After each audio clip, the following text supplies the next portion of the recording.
several, don't be worried about it. I'm sure you'll be able to sort out all those other issues in our paper. Thank you. I said members of the press are already around. I just wanted, we've been asked to give names, rather nominated in this committee. I request that I get at least 10 years practice, hold a current practicing certificate. I think the process will be done outside. No benefit to it in terms of the fiduciary benefit to it. Isn't Kenya is sitting up there, which means you are relying next to agree on how to sustain yourselves, but it's expensive.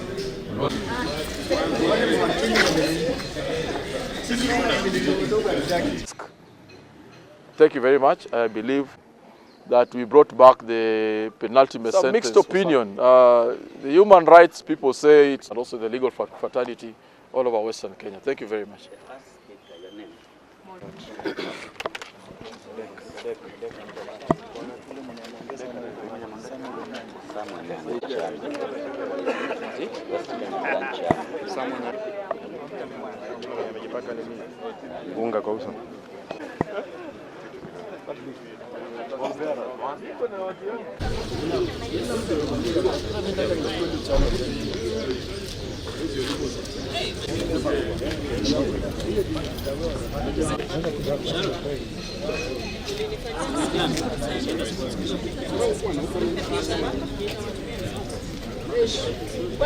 We are going to have a public demonstration organized by the chapter tomorrow, and we'll go to the DCI.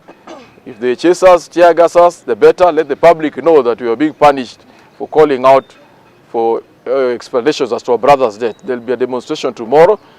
Obilo is not only an advocate, was a young member of the public who was going about his daily social life and activities, and was accosted on the road, molested, injured, bludgeoned almost to death, and left for the dead on the roadside. The nature of the injuries, as some of us who practice the law have seen, could not have been perpetrated by an individual, a single individual, and not on a single spot, which was his head. He suffered no any other injuries other than on his head. They broke his skull to pieces and left it for the dead. To date, the police and the DCI are yet to conclude their investigations. We are concerned and we are worried that an attack was committed against an advocate of the High Court of Kenya.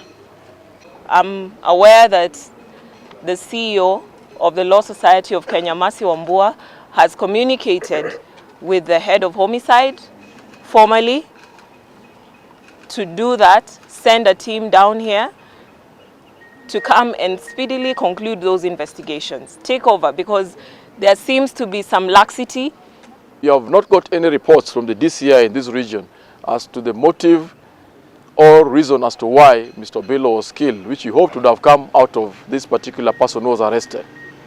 This individual led the police to accomplices in Kisumu, where Mr. Bello's car, which was robbed from him upon being attacked and left for the dead, was taken, only for us to be told that those people from whom the vehicle was picked only told the police that the perpetrator who brought them, who was showing them around, is the one who brought the vehicle there.